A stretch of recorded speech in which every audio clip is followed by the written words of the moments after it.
It's nefarious, man. Like, the brain works in fucked up ways. The mind is one of the most deceiving, manipulative pieces of equipment, flesh, human bodies on earth. I never have trusted my brain. All of that weight lives in your head, and you are the decision maker. Psychology of Entrepreneurship. Hi, it's Ronsley. If this is your first volume, welcome. This is a weekly series where I go inside the mind of an entrepreneur, artist, athlete, academic to decipher what is the psychology of our decisions. How are you? What I am really curious to know is where you are listening to this volume right now. Please do me a favor and send me a message. You can use any medium, voice message, Facebook, Insta, LinkedIn, email. I just found out that someone listens to this show with a ritual. She starts by lighting candles and sitting in a favorite chair that overlooks her yard. And she does this every week. So cool. But before we get going with this volume, I want us to remember something that was said in volume 2 by a leading expert in the world of entrepreneurship and mental health. I'll let her introduce herself first before she drops an important concept for context. So my name is Dr. Sherry Walling, and I am a clinical psychologist, but I work in the world of entrepreneur mental health.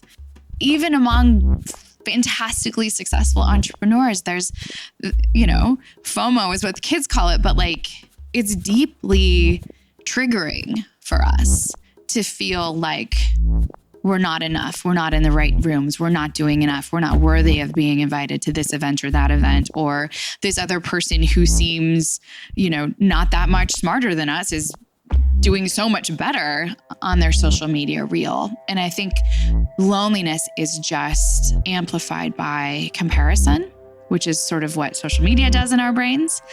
And I think a lot of us feel alone, even in the presence of others, because our highlight reel doesn't sort of measure up to their highlight reel. I fly back to the West Coast in sunny Santa Monica, LA to meet a legend. Today, we go inside the mind of a person that goes inside the minds of, well, I'll let him tell you. So my name is Rich Litvin. I'm from England originally, now living in LA. And for the last 12, 14 years, I've been a coach, and my clients are really high performers. They're the kind of people that most people would think don't need a coach. Everything from Olympic athletes to presidential candidates to entrepreneurs, hedge fund managers managing billions of dollars of assets. Interesting. I had not met Rich before, and the show wasn't even out yet when I interviewed him. And I was insanely interested in why he said yes to doing this interview. Hell yes or hell no. It comes from a story Derek Sivers tells. And he says, if it's not a hell yes, you have to call it a hell no. I was in a store a few years ago and I was looking at shirts and I found one shirt I loved. The second one, I kind of like it.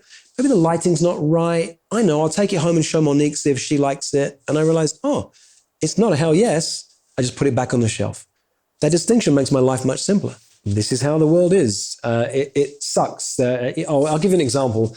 It's an old story, but two shoemakers go overseas to a country, and they both, the story goes, they'd send a telegram back to their wives. These days they would text their wives. And one texts his wife and says, "Honey, nobody in this country wears shoes. It's a nightmare. Unpack all the bags. I'll be home in a few days." The other one texts his wife and says, "Honey, no one in this country wears shoes. It's going to be amazing. Bring the kids. Let's go." That's a reported on life versus a created life. How do you want to see the world? We live in a world where everyone's an entrepreneur. There's no new business opportunities, or there's new business opportunities every moment of every day. We live in a world where everyone has a podcast, or we live in a world of, it's time for me to create my podcast for my people.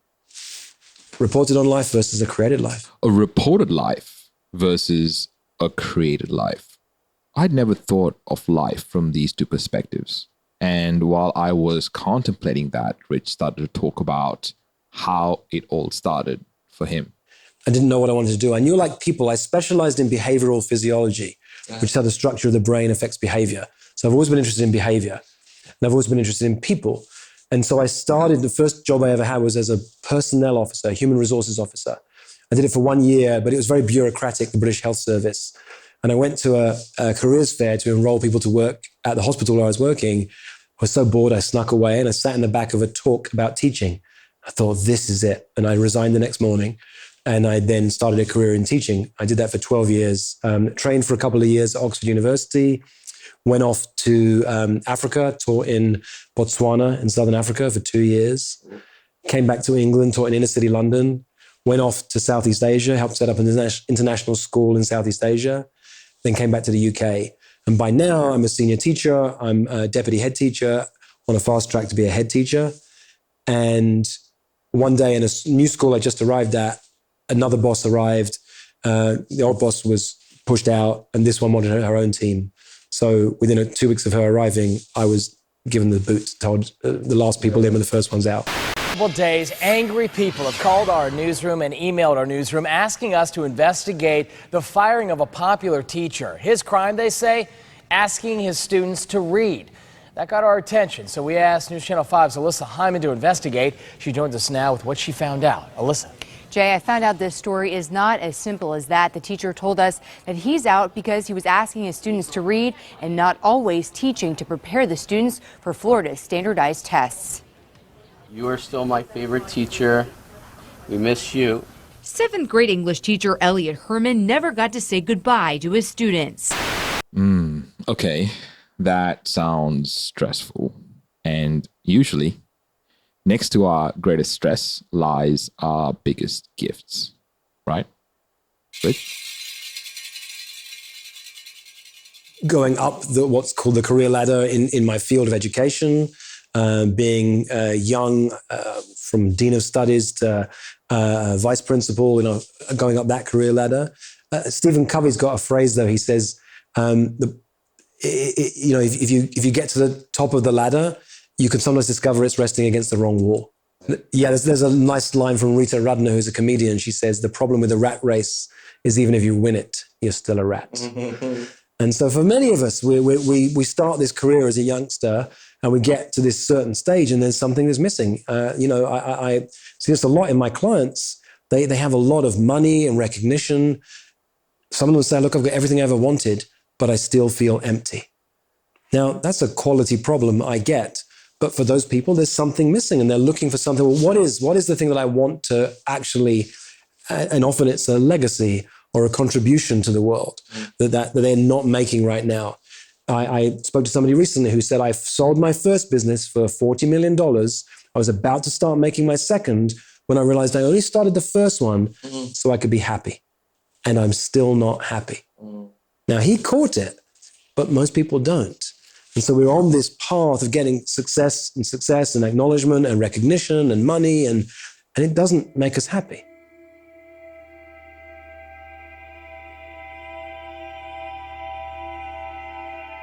Being happy. Well, I know happiness coaches that are unhappy in their marriages who put up I love you pictures with their partners on Instagram.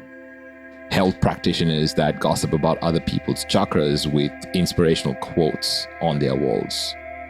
And entrepreneurs desperately trying to make the part of their business look what it really isn't. I have been totally guilty of that in the past. The hypocrisy isn't lost on me. But happy is kind of vague. Maybe it's really about feeling connected. But before I got into an argument about semantics, I wanted more information on Rich's clients for context.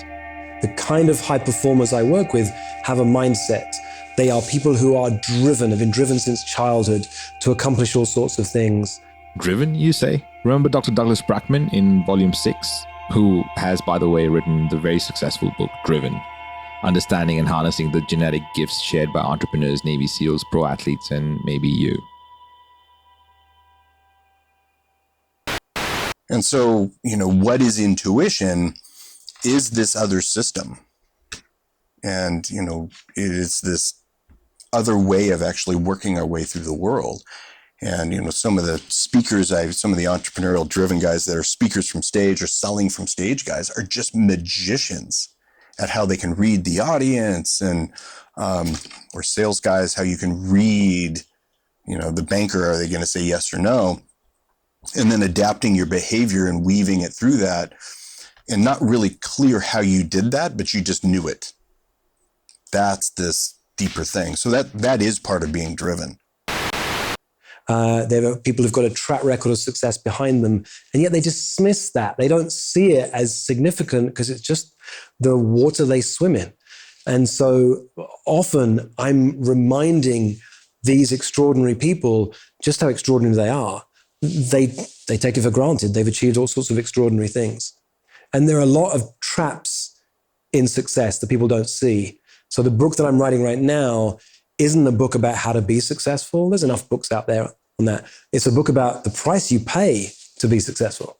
And the mindsets I've always had are some of which have helped me to really have a lot of success in life, have also helped me back at the same time. Okay, teacher, vice principal, coach, mindset, decipherer, father, husband, creative.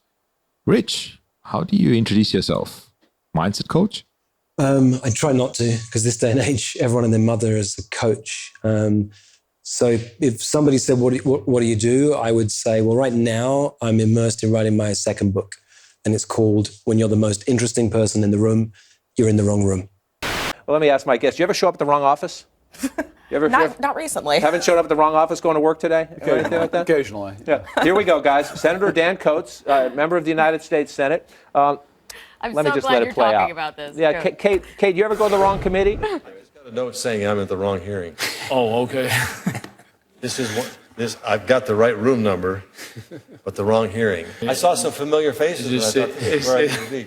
I hope it's not a precursor of what may happen. Senator Dan Coates, Republican of Indiana. Ms. Baldwin. We're not known for our sense of direction, I'll just say, but at least he's an honest man. That's also a quality of people from Indiana. And when he realized he was at the wrong committee, he left. A recent Harvard Business Review study found that employees who derive meaning from their work report almost twice the amount of job satisfaction and are 3 times more likely to stay with their organization to fuel business success. I suppose the wrong rooms thing happens to us all the time. But what happens when you find out you're in the wrong room? Do you leave? Or do you pretend that you belong? At the start of this conversation, Rich, I loved your hell yes, hell no rule. Do you have another one like that? This is one of the hidden thoughts inside the world of very successful people. You're surrounded by people who admire you for what you do, but on the inside, you feel kind of lazy. Like, I'm not really doing very much. And that's one of the secret thoughts. I have a bunch of heuristics, rules of thumb that I use to live my life by. So I read some of the things from my manifesto. I have some heuristics too. Some of my rules of thumb, one is hell yes or hell no. Another one is slow down to speed up. Another one is I've had a one-line business plan for 12 years. I was talking to a super successful entrepreneur recently, and he was saying, thank God you were an accidental entrepreneur and nobody told you how to become a business person, because my one-line business plan is meet fun and interesting people. Whenever I do that, my business flies. I said yes to us connecting, even though we'd never met before, because it checks off my box. And I've got no idea. It's not like if I see you, then something will happen, make us money. No, it just meet fun and interesting people. Cool stuff happens to me when I do that. Yeah, cool stuff happens to me all the time. I cannot begin to list them, but some of the things that happen sound insane. Like, one that comes to mind is that I randomly get given food in the most unlikely of places, like stopping at the traffic lights, admiring a garden in New Zealand. I even got a whole watermelon given to me once. It is most astounding of situations. But I also get to meet and talk with some of the most interesting and amazing people on the planet. And for the longest time, I didn't value the conversation and the connections because I was doing it for the wrong reasons. I was driven from a young age to prove myself to my dad. I didn't even know it at an early age, and I began to see it as I got older. And then it wasn't no longer my dad. It was like, I want to prove myself to you, whoever you were in the world. And I got good at doing it from an unhealthy place. I wanted you to like me. I wanted you to think I was okay. I needed your approval, whoever you were. And so it helped me to have a lot of success. But at the same time, you could have a lot of success and feel there's something really missing on the inside. And that's what I was feeling. And you know what? I can totally relate to what you're saying, Rich, because of what you are saying, but because also my dad's name is Richard too. I know that it took me a long time to value myself and my worth and what makes me proud. So here's an interesting phrase. I sometimes have to say this one twice. You can never have enough of what you don't really need. You can never have enough of what you don't really need. So we're chasing these things and we get all this acknowledgement and praise and so on, and it's not what we need. For me, I was just craving my father's approval and I didn't even need it. When my dad passed away a few years ago, the number of people who said how proud my dad was of me, it's like, it really struck me in that moment. Even though I got it intellectually that I didn't need his approval, he'd always been proud of me. I run a community called 4PC. It stands for the 4% Club. This is this community of top 4% of leaders, people out there. And one of the things I do with them is I have them go around the room and say, your job's to brag. There's not, they say it's not bragging if you've done it. Mm-hmm. It is the hardest thing for this group of people to do, to own, this is what I'm proud of. This is what I've accomplished. People are moved to tears by doing it. So you're right, you've caught me doing the same thing. We teach what we most need to learn. So I'm proud. I've created a book for coaches that sold over 50,000 copies, and it's done it by word of mouth alone. I'm proud that I proposed to my wife 10 days after I met her, and we're still in a relationship to this day, 12 years later. I'm proud about my two little boys. I'm proud about this community of extraordinary people who are with me. One of my clients is the former chief marketing officer for Harley-Davidson. One of my clients is a former Navy SEAL. One of my clients is raising $100 million to change the future of work. One of my clients raised over $500 million in her career as a fundraiser. I'm proud of that community that I've created. Well, this happens to us all. We need to remind ourselves of the world we live in. We need to remember that our world, well, it's all subjective. I'm wearing glasses right now. I sometimes wear prescription sunglasses. And I'll come in the home, it's been a sunny day here in LA, and I'll forget it's bright, I forget I'm wearing my sunglasses because I'm not used to wearing glasses. And a few times it's happened to me, I've suddenly thought, wow, it's really dark in here. I'll turn on the lights and it's still dark. And I've realized I'm still wearing my sunglasses. And so the problem is we're all wearing dark glasses and we can't see it. We all have a skew for how we think the world should be, or how we think the world is rather, and we live out according to that belief system, the way that the world is. So one of the ways that I've found for me is that I need to actually recreate my world every day. So I said to you, I spent much of my life trying to prove myself to my dad. Well, it dawned on me one day that if I approved of me, I wouldn't need anyone else's approval. So what I'll look for in a second on my phone is a note that I keep on there. I read every day that has a list of these statements about the world that I want to create for myself, so the world isn't created for me. I think the world is really created from the inside out if you choose it to be. So every morning I'll wake up and I will say, I approve of me, and I'm proud of me, and I'm enough. Ooh, what else, Rich? Here's some of the other statements I have in my, I call it my manifesto. Yeah. I put how I want to be over what I want to be. So I'm proud of me, I approve of me, I trust me, I like me, I'm enough. Here's one. I don't take myself so seriously. I have a tendency to really take myself seriously. So I had to reminding myself of that is great. I'm relaxed and confident and I know what to do in any situation. I'm genuinely happy for other people's success. So I added that one in recently because I realized I'd hear about a friend or a client or someone I'd heard of have this level of success that I think, why are they getting it? What about me? And this jealousy would come up. And I realized, well, that's not going to serve me. What would be a better belief than why are they getting that? And it was that one. And so I added it into my list. Scientific prayer or affirmations are the harmonious interaction of the conscious and subconscious levels of mind scientifically directed for a specific purpose. These affirmations will teach you the scientific way to tap the realm of infinite power within you, enabling you to get what you really want in life. After the break, Rich talks about interesting concepts like the fraudulence paradox and... There are high-performance athletes who have life or death situations they're in. We talked about, there's three real main traps that I see for real top performers. Yeah, one of the most common things I hear from the high performers I work with is this phrase: I don't feel lonely, but I feel very alone.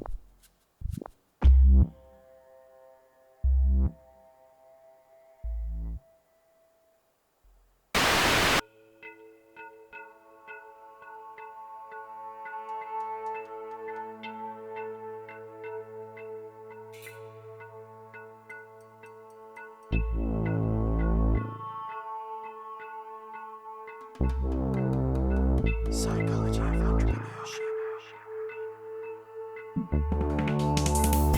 The main objective of this audio project is to bring together entrepreneurs and creatives who share similar values so that they can find the courage to put out their authentic voice for the right people to hear, which allows for them to make their impact on the world. Every great movement started with a memorable speech. For access to full-length interviews, go to psychologyoфentrepreneurship.com and click the button. Before the break, I was driven from a young age to prove myself to my dad. It is the hardest thing for this group of people to do, to own, this is what I'm proud of, this is what I've accomplished. Whenever I do that, my business flies. now I wanted to know what the 4% Club was all about. Now, one of the reasons I call my group the 4% Club, 4PC, is because in Stephen Kotler's book, The Rise of Superman, he says there are high-performance athletes who have life or death situations they're in. You jump off a mountain in a wingsuit. You surf the world's highest waves. You want to get better and better at that, but if you push yourself too much, you know you'll die. Literally. I mean, entrepreneurship can feel like life or death. There's real life or death. And what he discovered is the 4% rule. And the 4% rule says you must push yourself just 4% beyond your level of skills and ability. More than that, and you'll risk dying. For most people on the planet, 4% is too much. For high performers, 4% is too low. So we have people like Reid Hoffman thinking, I've got 40% more to give. So most of the time with my high-performing clients, I'm looking for the 4% shift. I'm looking for what's the tiniest step you can take that's actually going to have an exponential difference. Who do you have in your life who is willing to honestly tell you what you really need to hear? Who do you have in your life who's willing to challenge your thinking? And go through your list of people. And one of the problems with friendship is the model we have for friendship is, well, I'm not going to tell you that. Like, that might hurt you, or that might upset you. And how can you create a friendship that's based around, no, we have to tell each other the hard things that nobody else would say. Who do you have in your life who is willing to tell you the unvarnished truth? Who do you have in your life who's willing to challenge your thinking? One of the problems of being a high performer is you get surrounded by more and more people who are in awe of you or will say yes to everything that you want to do. And that doesn't serve you after a point. So who do you have in your life who's willing to challenge you and tell you what you need to hear, not what you want to hear? Who do you have in your life that is willing to challenge you? Because the traps are real, for sure. We talked about, there's three real main traps that I see for real top performers. There's this imposter trap that I feel like a fraud. There's the isolation trap. I feel alone. And then there's also the emptiness trap. I've got everything I ever wanted, but I feel empty on the inside. And those are the three traps, and the book breaks them down. What does that feel like? What does that look like? One of the challenges of being a top performer, there was a fascinating interview with Reid Hoffman years ago in the New York Times. And so he's the billionaire founder of LinkedIn. involved in PayPal, all those companies, and net worth of over $3 billion. And at the end of the interview, he says, I'm only operating at 60% capacity. And she says, even the hyperkinetic Mr. Hoffman needs a vacation. Now, that's not to understand the world of being a high performer. Even Reid Hoffman thinks he's got 40% more to give. Not because he's tired, because that's what we think as high performers. We think we've always got so much more to give. I suppose the trick is finding the right people to surround yourself with. Yeah, one of the most common things I hear from the high performers I work with is this phrase, I don't feel lonely, but I feel very alone. So they're not lonely, like they've got plenty of friends. They're not sitting on their own all the time, but they feel alone. And that, once again, is why the title of my book is called When You're the Most Interesting Person in the Room, You're in the Wrong Room. Because I can sometimes feel lonely in the middle of a crowd. There's a paradox for you. But my people get that. They understand what that means. And so it's finding, how do you find your community? How do you create your community? A few years ago, I was tired of going to events where people were interested to talk to me, but I was missing something for myself. And so I just had this idea, well, why don't I create a group of elite high performers? And there's an important distinction between elite and elitist. Elitist is when you distinguish from people based on their class, their gender, or something. You look down on them, you say they're not as good as you. But elite, well, elite athletes, elite military people, elite entrepreneurs want to spend time with other elite high performers to learn from them. And I realized that this lonely little boy who spent a lot of the time on his own when he was a kid, I've spent much of my life curating communities of extraordinary top performers. I did it as a teacher. I've done it. When I came to LA, talking about men, I knew I'm married to a powerful woman. I was coaching a lot of powerful women at the time. I need a group of powerful men in my life. And with 7 other men, created this men's group where for 7 or 8 years, every single week we met and we challenged each other and we held each other accountable and we listened to one another. And it was the fire for my personal growth and professional development. Research conducted by Dan Ariely has shown in recent studies how powerful and important a simple gesture of acknowledgement can be. Incorporating small positive actions from saying hello to helping with a short task increase the recipient's motivation, perseverance, and overall satisfaction drastically over a 24-hour period. The first trap that Rich mentioned before was the imposter trap. So before we wrap up, I wanted to geek out on that particular trap for just a little bit. Years ago, I went to an event. It was a mastermind. There was, I don't know, a dozen people around the table. And there's one person in that group who I knew. I knew of her. She was a very successful, very famous woman. And the person leading it said, well, stand up one at a time and just share who you are. And the first 2 people to my right stood up one at a time. It was like they prepared a speech. I was impressed. I was, oh my God, I don't know what I'm going to say. This was amazing, their little speech to us. And then it got to me, and I'm about to stand, and this famous woman across the table goes, hang on, I've got to say something. I feel so insecure and so nervous right now. It's like, you guys are amazing. I'm wondering why I'm even here. She was completely doubting herself. She said, I feel like a fraud. And it was actually a relief for me. Wow. I have this feeling so much. I thought one day when I'm finally here, wherever that is, it will all go away. And I see this on a regular basis, some of the most extraordinary people I work with, that it's very, very common to have this sense of imposter syndrome. I shouldn't be here. I don't fit in. But I have a distinction I call the fraudulence paradox. Well, this idea of feeling like a fraud. I'm fascinated by paradoxes. Oh yeah, Rich? Yeah, me too. Here are a list of the 5 paradoxes I have from my Evernote. Creatively commercial, deafening silence, fighting for peace, impossible situation, absent presence. Maybe these are oxymorons. What is a paradox, Rich? A paradox is a situation where it's true in one situation and not in another, and both are true at the same time. And so it's almost like it doesn't make sense. So the fraudulence paradox for me is the fact that as a high performer, your mission is actually to always feel like a fraud. The moment you don't feel like a fraud, you're in a community, you're in a place where everyone's in awe of you, and you're not in awe of anybody else. It's not the place where you're really going to thrive. I call it the zone of genius. So the problem with your zone of genius is that thing you do so naturally and so effortlessly and so easily. Right? You're smiling, right? Because it comes to you so easily. You dismiss it. Doesn't everybody do this?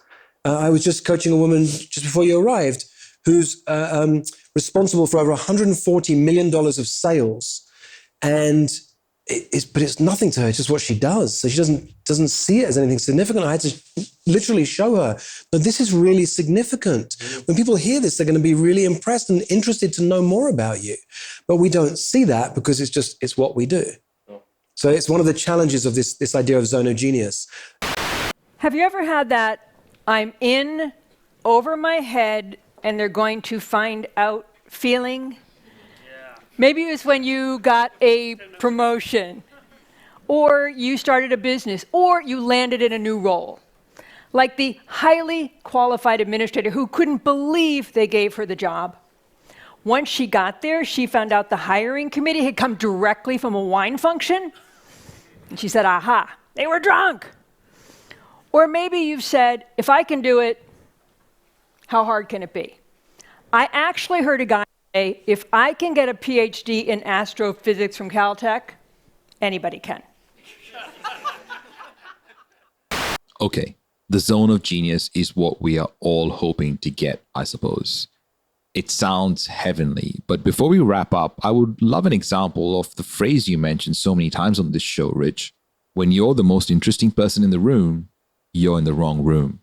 I'll give you an example. So one of my clients a couple of years ago, I mentioned her earlier, she had a background in fundraising, had raised over $500 million for good causes, and had transitioned out into being a consultant and a coach. And she heard me use this phrase, when you're the most interesting person in the room, you're in the wrong room. And she heard me say that my business plan is simple. I meet fun and interesting people. So she was flying back from our coaching experience, got to the airport, was in the waiting room and said, who's the most interesting person in the room? So she's a Jewish woman from Ohio, about 5 foot something. And there was this African-American man who was about 6'5", who had rings on every finger. She said, he looks fascinating. And she went up to him and said, hi, you look like the most interesting person in the room. And they had the most fascinating conversation. It turns out he plays for the NFL, or the NBA, I forget now. She now is the NFL. She now has him as a client and now has a number of clients at the NFL and also has done some teaching there. So that one tiny phrase made an enormous impact on her, changed her world. Psychology of Entrepreneurship.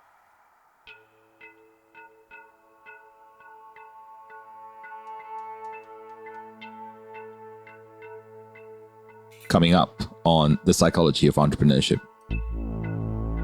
I think one of the most extraordinary opportunities in the world and one of the scariest things is actually to meet and to walk down the street and bump into yourself. And very few of us are willing to actually look at the greatest bully that we'll ever meet, ever, that meets us in the fucking mirror every single morning of our lives.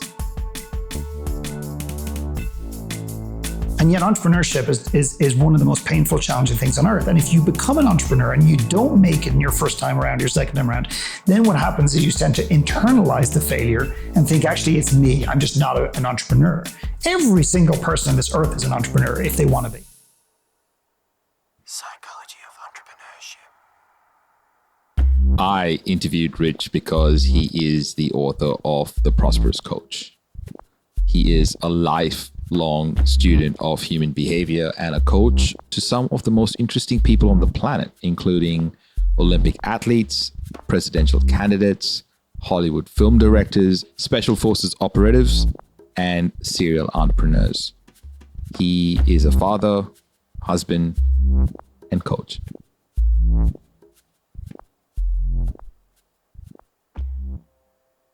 Psychology of Entrepreneurship. This is a Must Amplify production. Special thanks to every guest expert that has appeared on the show. Editing and sound design by Tiago Vega. Voiceovers by Kelly Bonnyman. Guest research and content by Claire Gould and Corinne Castles. Project managed by Shannon Morrison. Produced and hosted by me, Ronsley Vaz. For more episodes and where to listen, go to mustamplify.com/POE. Hey, it's Kaylee from Must Amplify.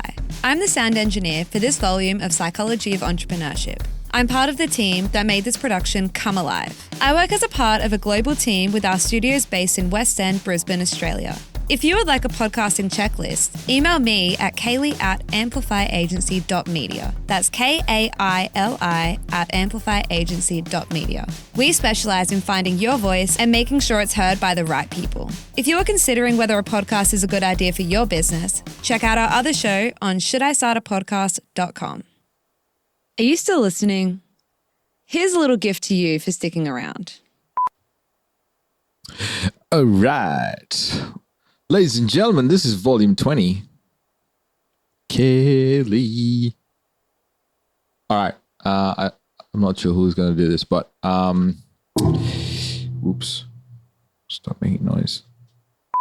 Okay, fact 1. A recent Harvard business... Oh my God, I already fucked it up.